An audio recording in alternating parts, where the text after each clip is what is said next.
बांके चमार का नाम कभी उन किताबों में नहीं आया जिन्हें हमें स्कूल में पढ़ाया गया, लेकिन उनके गढ़ासे का हर वार इतना तेज था कि अंग्रेजी हुकूमत आज भी उन घावों को छुपाने की कोशिश करती है।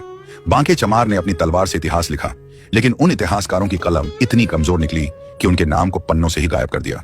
जिन्होंने बंदूकों से लड़े उनके नाम स्मारकों में हैं, लेकिन जिसने अपने खून से लड़ाई लड़ी उसका नाम हवा में उड़ा दिया गया। इतिहास के पन्ने सजाए गए उनके नामों से जिन्होंने मैदान कभी देखा ही नहीं, लेकिन जो खेतों से उठकर लड़ाई में कूदे उनके लिए कोई पन्ना तक नहीं रखा गया। अगर बांके चमार का खून विशेष जाति का होता तो आज हमें उनका नाम भी दिन में 100 बार पढ़ाया जाता। स्मृतियों में वे बस गए जिन्होंने लड़ाई कभी शुरू ही नहीं की, लेकिन जो लड़ते लड़ते मिट गए उनके नामों को भी मिटा दिया गया। आज हम बात करेंगे उस योद्धा के बारे में जिसे इतिहास ने सिर्फ छुपाया ही नहीं बल्कि मिटा भी दिया। दोस्तों, अगर आप इस वीडियो को पूरी शिद्दत से देखना चाहते हैं तो आगे बढ़िए, वरना अभी छोड़ दीजिए, क्योंकि ये वीडियो उन साथियों के लिए है जो वाकई में बहुजन योद्धाओं के क्रांति से दिल से जुड़े हैं, जो उनके विचारों को सिर्फ सुनते नहीं जीते हैं। अगर आप चैनल पर पहली बार आए हैं तो सब्सक्राइब जरूर करिए और कमेंट में अपना जिला का नाम लिखिए, ताकि हमें भी पता चले कि ये विचार, ये चेतना कहां तक पहुंच रही है। हमारे इंस्टाग्राम आज का अम्बेडकरवादी से जुड़िए। जो चीजें मैं यूट्यूब पे नहीं बता पाता उसे इंस्टाग्राम पे लाता हूं। अब चलिए हम आपको एक ऐसे दौर में लेके चलते हैं जहां जाने के बाद, सच जानने के बाद एक पल के लिए आपके भी खून में आग लग जाएगी। साल 1820 के आसपास की बात है। उत्तर प्रदेश के जौनपुर जिले के मछली शहर तहसील में एक छोटा सा गांव था, कुंवरपुर। कुंवरपुर, जहां दिन भर खेतों में हल चलते, बैलगाड़ियां रास्तों पर गुजरती और शाम होते होते चूल्हों से उठते धुएं में गांव का आकाश ढक जाता। इसी साधारण से गांव में सुखदीन चमार और उनकी पत्नी राम प्यारी के घर एक बालक ने जन्म लिया। वह बालक कोई और नहीं, बांके था। जी हाँ, बांके चमार। बांके का बचपन साधारण था, लेकिन उसकी उपस्थिति असाधारण। वह गांव के दूसरे बच्चों जैसा दिखता तो जरूर था, परंतु उसके अंदर छुपी चिंगारी बाकी बच्चों से अलग थी। सांवला रंग, घुंघराले बाल और लंबा चौड़ा कद, 6 फुट का शरीर जो उसकी उम्र के बाकी बच्चों से कहीं अधिक मजबूत और आकर्षक था। जब वह गांव के कच्चे रास्तों पर चलता तो लगता कि एक चट्टान चल रही हो। गांव के लोग उसे देखकर कहते, ये लड़का बड़ा हट्टा कट्टा है, जरूर कुछ बड़ा करेगा। पर उन दिनों में उसकी पहचान केवल एक चीज से तय होती थी, उसका जाति से चमार होना। गांव के कई लोग जो उसे देखकर सहमते उसे छुपकर चमार का बेटा कहकर टाल देते, लेकिन बांके के माता पिता ने कभी उसे उसके सामाजिक दर्जे की सीमाओं में बांधने की कोशिश नहीं की। सुखदीन चमार और राम प्यारी अपने बेटे को साधारण नहीं, असाधारण बनाने की चाहत रखते थे। वे चाहते थे कि उनका बेटा अपने हाथों की ताकत, अपने हृदय की दृढ़ता और अपने चरित्र की शुद्धता से दुनिया को बताए कि इंसान की पहचान उसकी जाति से नहीं, उसके कर्मों से होती है। बचपन में बांके अक्सर अपने पिता के साथ खेतों पर जाता था। वहां अपने छोटे हाथों से हल की रस्सी थामता और मिट्टी की खुशबू में खो जाता। माँ के साथ चूल्हे पर बैठकर वो रोटियां बेलना सीखता। शाम को गांव के बुजुर्गों से कहानियां सुनता, कभी संघर्ष, कभी बलिदान, तो कभी उन गांव वालों की अपनी गाथाएं जो उनकी निजी और संघर्ष की कहानियां थी। बांके इन कहानियों में खो जाता और उनके अंदर एक आग प्रज्वलित होती, अन्याय के खिलाफ खड़ा होने की। पर तब तक बांके केवल एक बच्चा था। वह खेलकूद में लगा रहता, अपने दोस्तों के साथ गिल्ली डंडा खेलता और कभी कभी गांव के छोटे छोटे झगड़ों को सुलझाने में भी आगे रहता। उसकी मुस्कान और उसकी मदद करने की प्रवृत्ति ने उसे गांव के बच्चों का प्रिय बना दिया। लेकिन यह मासूम बच्चा जल्द ही समय के थपेड़ों से बड़ा बदलाव देखने वाला था। यह केवल वक्त की बात थी जब इस साधारण से गांव का साधारण बालक असाधारण क्रांति का नाम बनेगा। 27 वर्ष का बांके। उम्र ने उसे मजबूत तो बना ही दिया था, साथ ही जीवन के संघर्षों ने उसकी सोच को और पैना कर दिया। लेकिन वह अभी भी अपनी दुनिया में सीमित था, खेतों, गांव की गलियों और उन कहानियों में जो उसने बचपन में सुनी थी। उसकी जिंदगी उस दिन तक वैसी ही चल रही थी जैसी किसी साधारण युवक की होती है। मगर फिर एक घटना घटी जिसने सब कुछ बदल दिया। वह एक साधारण दिन था। बांके अपने खेतों से लौटते हुए बाजार की तरफ गया। बाजार की चहल पहल, आवाजों का शोर और मिट्टी में सने पांव, उसके लिए यह सब आम था। मगर आज बाजार में सब कुछ सामान्य नहीं था। उसकी नजर सड़क किनारे एक कोने में बैठी एक छोटी सी लड़की पर पड़ी। लड़की सिर्फ 16 साल की रही होगी। उसका चेहरा आंसुओं से भीगा हुआ था और वह ऐसी हालत में बैठी थी जैसे अब उसका जीने का कोई मकसद नहीं बचा। बांके उस लड़की की तरफ बढ़ा। उसकी सहज प्रवृत्ति थी कि किसी की मदद की जाए। उसने नर्म लहजे में पूछा, क्या हुआ बहन, क्यों रो रही हो? यह कहते हुए उसने सोचा कि शायद लड़की के घर में कुछ हुआ होगा या शायद उसका कोई खिलौना टूट गया होगा। मगर जो जवाब मिला वह एक साधारण जवाब नहीं था। लड़की ने रोते हुए चिल्लाकर कहा, मुझे बहन मत कहो, अगर तुम मेरे भाई होते तो मेरी इज्जत बचा लेते।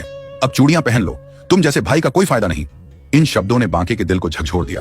ऐसा लगा जैसे किसी ने उसके भीतर सोए ज्वालामुखी को जगा दिया हो। वह स्तब्ध खड़ा रहा, फिर धीरे से बोला, तुम्हारे साथ क्या हुआ है मुझे बताओ। लड़की ने सिसकते हुए कहा, अंग्रेजी सिपाही, उन्होंने मेरी इज्जत लूट ली और अब मैं तुम्हें क्या बताऊं, तुम सब बस देखते रहते हो। यह सुनकर बांके के भीतर कुछ टूट गया। उस दिन पहली बार उसने अपने आप से सवाल किया, मैं कौन हूं? मैं क्यों चुप रहता हूं? मैं क्यों नहीं उन दरिंदों के खिलाफ खड़ा होता? लड़की के ये शब्द बांके के दिल और दिमाग में बार बार गूंजते रहे। उसने मन ही मन कसम खाई, जब तक इन दरिंदों के सिर काटकर नदी में नहीं बहा दूंगा, तब तक अपना चेहरा किसी को नहीं दिखाऊंगा। उसकी कसम, उसकी प्रतिज्ञा यहीं से शुरू हुई थी। यहीं से बांके चमार सिर्फ एक साधारण व्यक्ति नहीं, बल्कि एक विद्रोही योद्धा बनने की राह पर चल पड़ा। इस घटना ने बांके के भीतर एक आग जला दी थी। वो आग न सिर्फ उस लड़की के लिए थी, बल्कि उन सभी के लिए जो अंग्रेजी शासन के अन्याय से पीड़ित थे। उस दिन से बांके ने तय कर लिया कि वह इन अत्याचारों को खत्म करने के लिए खड़ा होगा। पर यह लड़ाई अकेले लड़नी थी और बांके ने यह स्वीकार कर लिया। वो अब रातों को देर तक जागने लगा, सोचने लगा कि वो किस तरह इन अंग्रेजी सिपाहियों को सबक सिखाएगा। वो अपने गड़ासे को तैयार करता, उसे पहना करता और खुद से कहता, यह गड़ासा अब न्याय की जुबान बनेगा। बांके ने अंग्रेजी सिपाहियों की गतिविधियों पर नजर रखनी शुरू की। कब वो आते हैं, कब जाते हैं, कहां बैठते हैं, सब जानने लगा। एक रात आई जब बांके ने अपनी योजना को अंजाम देने का फैसला किया। अंग्रेजी सिपाही गांव के बाहरी हिस्से में अपने कैंप में आराम कर रहे थे। उस रात बांके का दिल बहुत तेजी से धड़क रहा था, पर उसका इरादा अडिग था। वह चुपके से कैंप के पास गया और जैसे ही पहला सिपाही सामने आया, बांके ने गड़ासा चलाया। एक ही बार में सिपाही का सिर धड़ से अलग हो गया। यह देखकर दूसरे सिपाही चौंक गए, पर बांके ने ठहरने का नाम नहीं लिया। एक के बाद एक उसने सभी 7 सिपाहियों को मार डाला। उस रात बांके ने केवल मारकाट नहीं की, उसने उन सिपाहियों के कटे हुए सिरों से एक माला बनाई और उसे अपने गले में डाल लिया। वह माला सिर्फ प्रतिशोध की नहीं, बल्कि न्याय की पहचान बन गई। बांके उस माला को पहनकर वापस अपने गांव लौट गया। इस घटना के बाद बांके चमार सिर्फ एक नाम नहीं रहा, वो भय और प्रतिशोध का प्रतीक बन गया। उसका संदेश साफ था, अन्याय सहने से अच्छा है अन्याय के खिलाफ खड़ा होना। अंग्रेजों के कैंप पर उस हमले के बाद बांके चमार का नाम पूरे इलाके में गूंजने लगा। पहले जो लोग उसे केवल एक साधारण चमार समझते थे, अब वही लोग उसकी बहादुरी की तारीफ करने लगे। लेकिन बांके को केवल अपनी पहचान बदलने में दिलचस्पी नहीं थी। उसका उद्देश्य अब बहुत बड़ा था। पहले वह अकेला था, पर अब उसके साथ साथ लोग जुड़ने लगे। धीरे धीरे उसकी टोली में 17 लोग और आ गए। ये सभी लोग उसी भावना से प्रेरित थे, अन्याय के खिलाफ खड़ा होना, अपनी जमीन और अपने सम्मान की रक्षा करना। यह टोली अब एक छोटे से विद्रोह से बढ़कर एक क्रांति बन गई। बांके और उसकी टोली अंग्रेजी सिपाहियों पर घात लगाकर हमला करती, उनके हथियार और राशन छीन लेती और फिर उसे गरीबों में बांट देती। यह केवल हिंसा का काम नहीं था, यह एक संदेश था कि शोषितों और गरीबों को अब चुप नहीं बैठना चाहिए। बांके ने दिखा दिया था कि यदि एक चमार खड़ा हो सकता है, तो पूरे गांव, पूरे समाज और पूरे देश के लोग अन्याय के खिलाफ उठ खड़े हो सकते हैं। अब बांके का नाम डर और प्रेरणा दोनों का पर्याय बन चुका था। अंग्रेज भी जानते थे कि बांके अकेला नहीं है।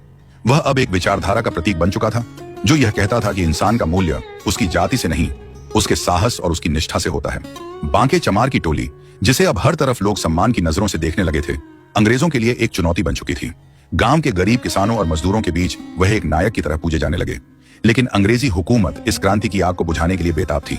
उन्होंने बांके के सिर पर इनाम घोषित किया, 50,000 रुपए और एक नौकरी। सोचिए, उस वक्त को जब 1 रुपया कमाने में एक आम आदमी को महीनों तक मेहनत करनी पड़ती थी, उस वक्त बांके चमार के ऊपर 50,000 का इनाम रखा गया था। इस खबर से बांके विचलित नहीं हुआ, बल्कि उसने और सतर्कता से काम करना शुरू कर दिया। वह और उसकी टोली कभी गन्ने के खेतों में छिपते, तो कभी भूसे के ढेरों में। लेकिन जहां क्रांति होती है, वहां गद्दार भी होते हैं। एक दिन किसी ने अंग्रेजों को बांके और उसके साथियों की छिपने की जगह बता दी। अंग्रेजों ने एक बड़ी फौज भेजी और पूरी टोली को गिरफ्तार कर लिया। पहले जौनपुर में उल्टा लटकाकर मारा पीटा, और जब इन्होंने मुंह नहीं खोला तो बांके और उसके 17 साथियों को कोलकाता जेल में डाल दिया गया। वहां उन पर अमानवीय अत्याचार किए गए। गर्म सलाखों से उनकी त्वचा जलाई गई, उनके शरीर को घायल किया गया। लेकिन न तो बांके का मन डिगा, न उसके साथियों का। बांके चमार कहता था उन अंग्रेज सिपाहियों से कि हम इस धरती पे जन्म लिए और इसी धरती पे मर जाएंगे, पर अपनी इस धरती से कभी गद्दारी नहीं करेंगे। ये शब्द सुनते ही अंग्रेजी हुकूमत का कलेजा फटने लगता था। अंत में अंग्रेजी हुकूमत ने रात के अंधेरे में उन सभी को फांसी दे दी और बांके चमार और उनके साथी हंसते हंसते उस मौत को स्वीकार कर लिए, लेकिन वतन से गद्दारी स्वीकार नहीं की। उनकी मौत का किसी को इसकी खबर तक नहीं दी गई। उन्हें दफनाने की जगह भी नहीं मिली। उनका नाम मिटाने की हर संभव कोशिश की गई, लेकिन बांके चमार का नाम मिटाया नहीं जा सका। वह आज भी जिंदा है, हर उस दिल में जो अन्याय के खिलाफ खड़ा होता है।